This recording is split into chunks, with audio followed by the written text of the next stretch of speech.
नमस्कार दोस्तों, स्वागत है आपका हमारे YouTube चैनल एग्जामोफोबिया में। मैं धर्मेंद्र। जैसा कि मित्रों आप लोग जानते हैं कि हमारे चैनल के माध्यम से हम लोगों ने एक सीरीज़ शुरू की है जिसमें हम लोग जो करंट के टॉपिक्स होते हैं उनको डिस्कस करते हैं। तो आज उसी एक करंट के टॉपिक को मैं लेके आया हूँ आपके सामने, जिसमें जो आपके आगामी एग्ज़ाम के लिए काफ़ी महत्वपूर्ण है। अगर हम बात करें, जो आज का टॉपिक है, आप देख रहे होंगे पीछे बोर्ड पर लिखा हुआ है, क्या है? 16 फाइनेंस कमीशन, यानी भारत सरकार ने 16वां वित्त आयोग गठित करने की घोषणा की है। तो ज़रा इसके बारे में देखते हैं, क्या इसकी प्रासंगिकता है आज के दौर में, क्या इसकी आवश्यकता है, क्यों बनाया जाता है, संवैधानिक में या संविधान में इसका कहाँ प्रावधान है, इससे रिलेटेड क्या सिफारिशें हैं, कौन कौन से आयोग अभी तक बने हैं, इन सभी चीज़ों पर, इन सभी पहलुओं पर हम लोग आज क्या करेंगे, डिस्कस करेंगे। तो देखते हैं हम लोग।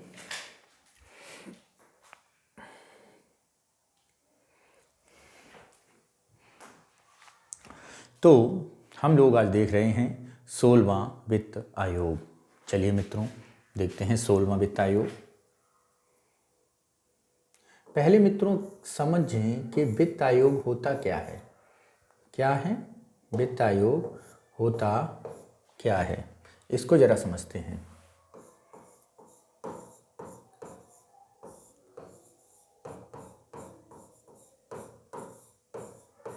वित्त आयोग यानी फाइनेंस कमीशन।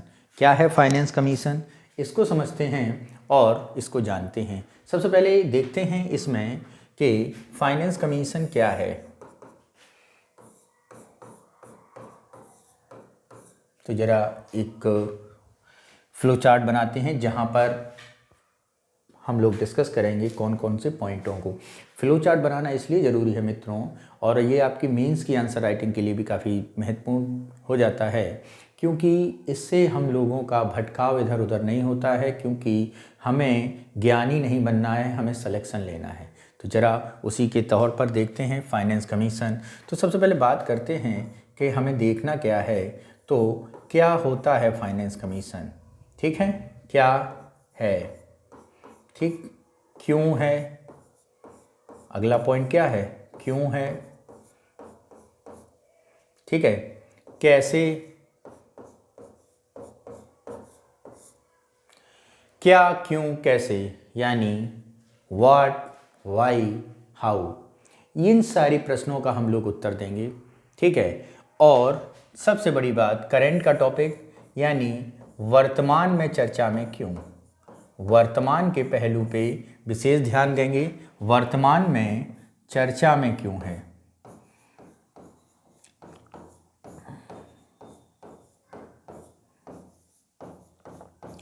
तो हम लोगों को भटकना नहीं है, हम लोगों को अपने इन प्रश्नों के जवाब ढूंढने हैं। ठीक है, और इसके काम क्या हैं। तो इसी के तौर पर बात करते हैं क्या है फाइनेंस कमीशन। तो हम लोग देखते हैं अपने पहला जवाब का कि what is finance commission. What के जवाब में, यानी क्या के जवाब में चलते हैं कि ये क्या है फाइनेंस कमीशन, वित्त आयोग क्या है। तो मित्रों वित्त आयोग जो है वो राष्ट्रपति को ये अधिकार देता है कि वो अगले 5 साल के लिए एक ऐसी कमेटी का गठन करे जो केंद्र और राज्यों के बीच वित्त संबंधी रिश्तों को क्या करे और वित्त संबंधी समस्याओं का समाधान ढूंढे। क्या आई बात समझ में?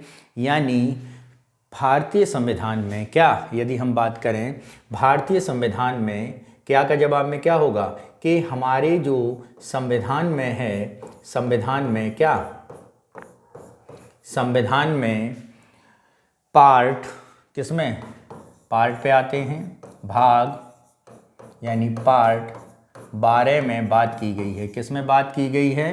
पार्ट 12 के अंतर्गत क्या, आर्टिकल, कौन से आर्टिकल में, आर्टिकल 280 में क्या कहा गया है कि प्रत्येक 5 वर्ष के बाद, प्रत्येक 5 वर्ष बाद, 5 वर्ष के पश्चात क्या करेगा, राष्ट्रपति राष्ट्रपति आयोग का गठन करेगा। क्या करेगा मित्रों? आयोग का गठन करेगा। ठीक है, तो बात समझ में आया? क्यों, क्या का जवाब समझ में आया कि संविधान के पार्ट 12 में राष्ट्रपति द्वारा प्रत्येक 5 साल के लिए एक आयोग गठित करेगा। अब बात आती है क्या और कैसे की बात कंप्लीट हो जाती है, क्या की बात कंप्लीट हो जाती है, सॉरी। अब हम अगली बात करते हैं कि ये क्यों किया जाएगा। ये क्यों की बात अगर हम करें, क्यों की बात करें, वाई, ऐसा क्यों होता है, तो यदि हम यहाँ पे बात करते हैं तो यहाँ पर एक सीधी बात है, क्या है? केंद्र और राज्यों के लिए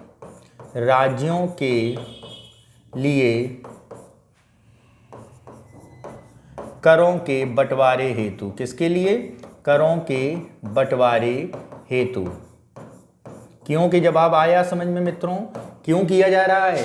केंद्र और राज्यों के बीच करों के बंटवारों के लिए हम इस आयोग का गठन करते हैं। बात समझ में आई कि कैसे का जवाब आपको समझ में आया कि आर्टिकल 280 के अंतर्गत क्या किया जाता है? राष्ट्रपति द्वारा इसका गठन किया जाता है केंद्र सरकार की सिफारिश पर।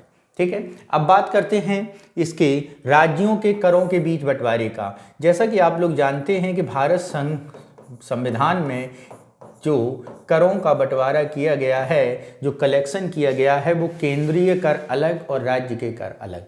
केंद्रों के पास ज़्यादा कर कलेक्शन होता है, फिर उसके बाद राज्यों को वो अपने ज़रूरत के हिसाब से या जो उसके पास रिकमेंडेशन होती है उसके हिसाब से क्या करता है?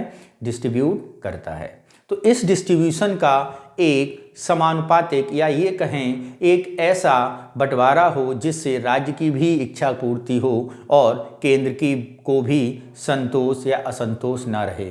इन सब समस्याओं के समाधान के लिए भारतीय संवैधानिक कमेटी ने या भारतीय संविधान सभा ने एक सॉल्यूशन ढूंढा और ये कहा कि प्रत्येक 5 वर्ष बाद राष्ट्रपति ये हमेशा गठित करेगा। बात समझ में आई?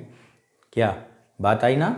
कोई इसमें कन्फ्यूज़न तो नहीं? अगर आपको किसी प्रकार का कन्फ्यूज़न हो रहा है तो मित्रों कमेंट बॉक्स में इसको ज़रूर बताइए, उस पर सॉल्यूशन ज़रूर दिया जाएगा मित्रों। ठीक है, तो यानी केंद्र और राज्यों के बीच करों के बंटवारे हेतु इसको किया जाता है। ठीक है, एक दूसरा भी पॉइंट है, यदि राष्ट्रपति चाहे, यानी केवल ये नहीं फाइनेंस संबंधी बातों के नहीं, राष्ट्रपति अन्य सिफारिशों के लिए भी राष्ट्रपति अन्य विषयों यानी फाइनेंस विषयों के लिए अन्य विषयों के लिए भी क्या कर सकती है? इससे सिफारिश मांग सकती है। ठीक है, इसकी सिफारिश मांग कर सकती है कि आप अपना रिकमेंडेशन फला समस्या के लिए ज़रूर दें। ठीक है, तो इस समय समय पर हमारे राष्ट्रपतियों ने इनके लिए, हमारी सरकारों ने इनसे सिफारिशें मांगी हैं और इन्होंने सिफारिश दी है। बात समझ में आई? केंद्र और राज्यों के बीच बंटवारा कैसा हो धन का, यानी भारतीय संचित निधि के बीच बंटवारा कैसा हो, जो टैक्स कलेक्शन होता है। जैसा कि आप लोग जानते हैं भारतीय कंसोलिडेशन फंड 267 में उस कलेक्शन का जो टैक्स का रेवेन्यू कलेक्ट होता है वो रखा जाता है, फिर उसी से सारी खर्चे पूरे होते हैं।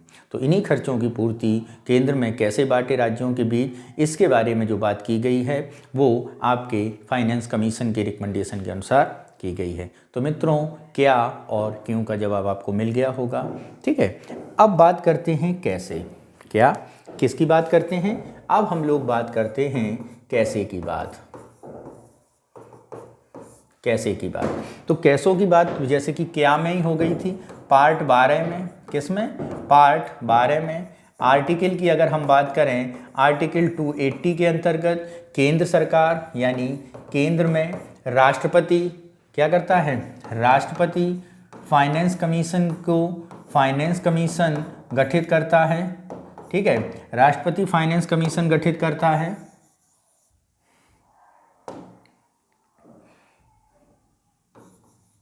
राष्ट्रपति फाइनेंस कमीशन का गठन करता है। ठीक है, केंद्र में। ऐसे ही अगर हम बात करें आर्टिकल ये जो राष्ट्रपति जो गठित कर रहा है, इस फाइनेंस कमीशन के बीच सेंटर और स्टेट के बीच बंटवारे की बात हो रही है। किसके बीच? सेंटर और स्टेट के बीच, यानी बात करी जाएगी यहाँ पर केंद्र और सरकार के बीच बंटवारे की। किसके बीच? केंद्र और सरकार के बीच। अब हम यहाँ पे बात करते हैं आर्टिकल 243 में। किसमें? आर्टिकल 243 के अंतर्गत यहाँ पे राज्य और पंचायतों के बीच, नगर पालिकाओं के बीच भी करों का कैसा बंटवारा हो, इसके लिए राज्य वित्त आयोग के गठन का प्रावधान किया गया है। किसका किया गया है? राज्य वित्त आयोग के गठन का प्रावधान किया गया है। जैसे केंद्र और राज्यों के बीच करों के बंटवारे की बात होती है, तो केंद्र के लिए आर्टिकल 280 किया गया है, राष्ट्रपति उसके अनुसार करेगा। और वैसे ही आपका राज्यों के लिए 243 के अंतर्गत क्या करेगा? राज्यों के लिए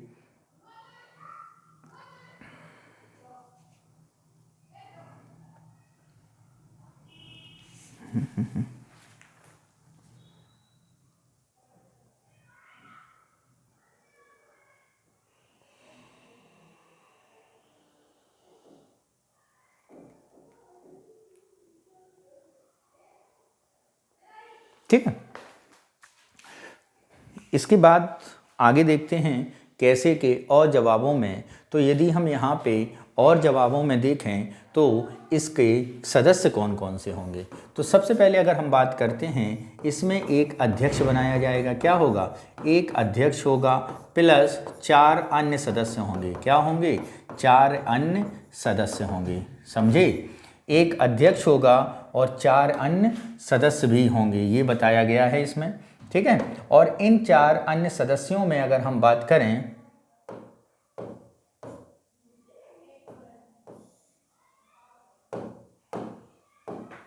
ठीक है, इन 4 सदस्य होंगे और इन 4 सदस्यों में एक सदस्य जो होगा वो आपका हाई कोर्ट का न्यायाधीश होगा, यानी पूर्व में हाई कोर्ट का क्या रहा हो? न्यायाधीश रहा हो, यानी जस्टिस रहा हो, न्यायाधीश रहा हो।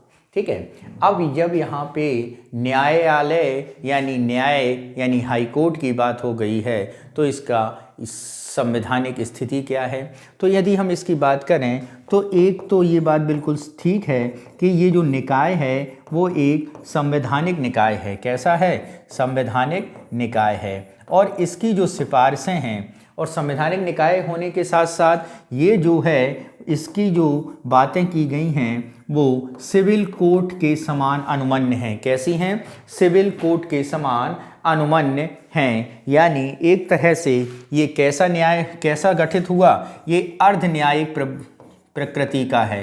कैसा है मित्रों? अर्ध न्यायिक प्रकृति का संगठन होता है। यानी जो आपका फाइनेंस कमीशन है वो आपका अर्ध न्यायिक प्रकृति का है, यानी उसकी जो पावर है वो एक सलाहकारी पावर है और सरकार इसे मानने के लिए प्रतिबद्ध या बाध्यकारी नहीं है। ये केवल सिफारिश कर सकता है। मानना या न मानना ये सरकार और राष्ट्रपति के विवेक पर डिपेंड करता है। बात समझ में आई? ठीक है। ये राष्ट्रपति के या सरकार के डिपेंड करता है। दूसरी बात, इसकी जो सिफारिशें हैं वो अर्ध न्यायिक हैं, यानी क्यूसी जुडिशरी कैसी हैं? क्यूसी जुडिशरी बॉडी टाइप्स हैं। ठीक है। तो ये मैं समझता हूँ कि आपको कैसे का पूरा प्रोफार्मा समझ में आया होगा। और ऐसे ही जो आपका आर्टिकल 243 है वो राज्य में गठित करता है। किसमें? राज्य में गठन की बात करता है पंचायतों और सरकार के बीच केंद्र करों के बंटवारे के लिए। ठीक है। अब बात करते हैं अपना अगला। अगर हम बात करें तो हमारा अगला टॉपिक जो जिसके लिए चर्चा में आया कि वर्तमान में क्यों है, तो जरा देखते हैं ये वर्तमान में क्यों है। वर्तमान के संदर्भ में अगर हम बात करें कि वर्तमान में ये चर्चा में क्यों आया है, वर्तमान में ये चर्चा में इसलिए आया है क्योंकि हाल ही में भारत सरकार ने 16वां फाइनेंस कमीशन गठित करने की घोषणा की है। क्या की है? 16वां फाइनेंस कमीशन गठित करने की घोषणा की है। ठीक है। और यदि हम बात करें ये जो गठन किया जाएगा ये किस फाइनेंस ईयर यानी इसका कार्यकाल 2025-26 से 2030 30, 31 तक रहेगा। यानी कुल मिला के अगर आप देखेंगे 25 से 2030 तक की 25 से 2030 तक के समय यानी 5 वर्ष के लिए ये रहेगा। बात समझ में आई।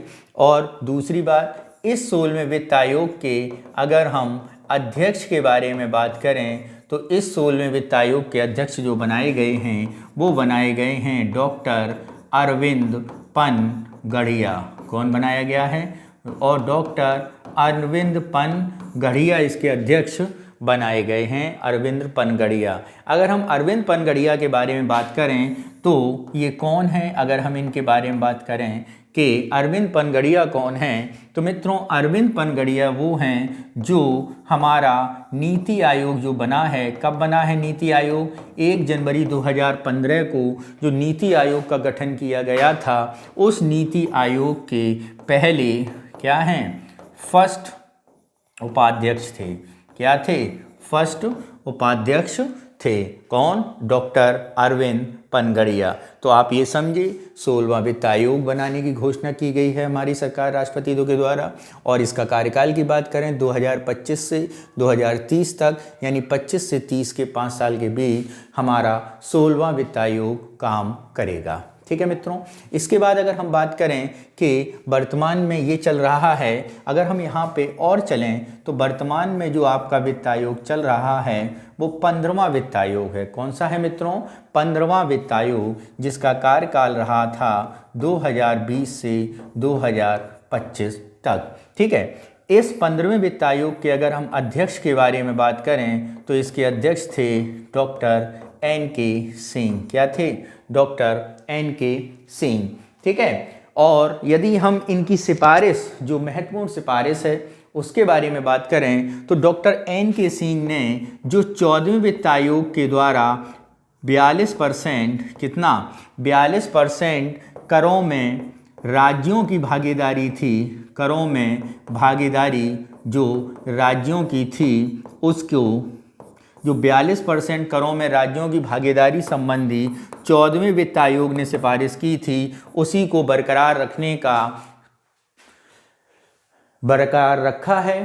ठीक है। यानी इसमें कोई परिवर्तन नहीं किया गया है। जो 14वें वित्त आयोग द्वारा 41%, सॉरी कितने? 41% है। 41% की जो बात रखी गई थी वो केंद्र सरकार और राज्य सरकार के बीच करों के प्रावधान की, अभी उसी प्रावधान को इसने सरकार ने माना हुआ है, इस वित्त आयोग ने। और इस वित्त आयोग को ऐसे ही करों संबंधी, जो आपका 16वां वित्त आयोग है, ऐसे ही करों संबंधी प्रावधानों की बात की गई है। ठीक है। इसके अलावा अगर हम बात करते हैं कि आगे इसमें क्या क्या है,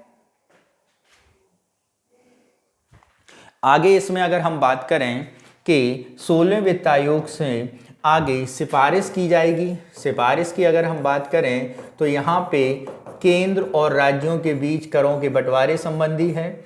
और इसके अलावा मित्रों, इसके अलावा राज्यों के बीच आपस में करों के बंटवारे संबंधी भी बात की गई है। जैसे 41%, जैसे अगर हम आपको फॉर एग्जाम्पल अगर हम बात करें कि 100 कलेक्शन हुआ है तो राज्यों को 41 मिल जाएगा, और इन 41 में से राज्यों को कितना मिलेगा उसके बारे में भी यही वित्त आयोग हमें सिफारिश करके बताएगा। इसके अलावा ये जो 16वां वित्त आयोग है, ये आपका जो 16वां वित्त आयोग है, ये अपनी सिफारिश 31 अक्टूबर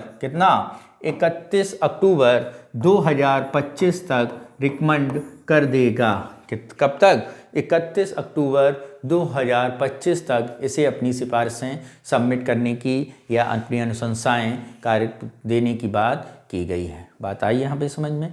इसके अलावा इसे एक और काम दिया गया है, और वो काम इसको दिया गया है, दूसरा महत्वपूर्ण काम, जैसा कि मैंने आपको बताया था कि राष्ट्रपति इन संबंधों के अतिरिक्त भी अन्य कार्यों को वित्त आयोग को सौंप सकता है। तो इन अन्य कार्यों की अगर हम यहाँ पे बात करेंगे तो डिजास्टर मैनेजमेंट संबंधी बात की गई है, यानी आपदा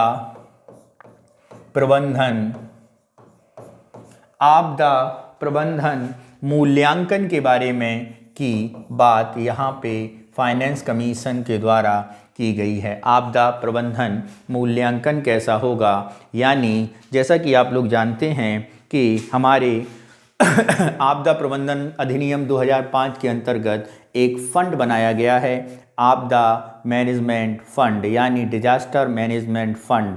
तो उस फंड में धन कहाँ से आएगा, उस फंड में धन को किस प्रकार खर्च किया जाएगा, इन सब बातों का के संबंध जो बातें हैं ये भी इस फाइनेंस कमीशन को अपना रिकमेंडेशन इससे संबंधी देना होगा। यानी जैसे आपदा प्रबंधन अधिनियम में 2 फंड बने हैं, यानी एक बना है आपका सेंटर डिजास्टर मैनेजमेंट फंड और दूसरा स्टेट डिजास्टर मैनेजमेंट फंड। तो इन फंडों में धन का आगमन और धन का निष्कासन कैसे होगा, इसके संबंध में भी आपके इस आयोग द्वारा रिकमेंडेशन, आयोग द्वारा सिफारिश मांगी गई है। क्या सिफारिश की मांग की गई है, बात समझे। इस आयोग द्वारा सिफारिश की भी मांग की गई है यहाँ पे। तो बात बिल्कुल क्लियर है मित्रों कि इस फाइनेंस कमीशन के बारे में ऐसी बात की गई है। तो इसके अलावा यदि हम बात करें कि इस NDRF और SDRF यानी जो आपका NDRF है, NDR डिजास्टर मैनेजमेंट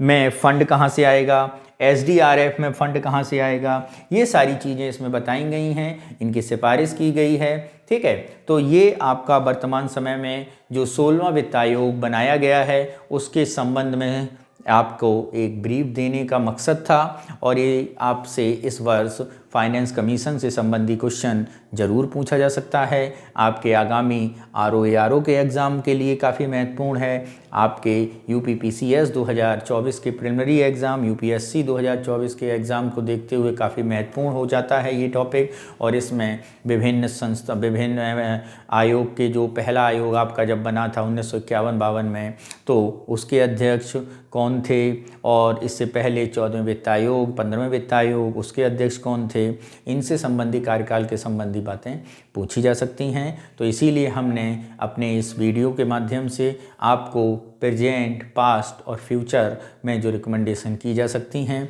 उसके बारे में बात की है।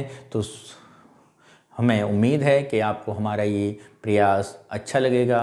तो ऐसे ही हमारी टीम के द्वारा जो आपके एग्ज़ाम के लिए काफ़ी महत्वपूर्ण टॉपिक्स हैं उनके लिए काम किया जा रहा है।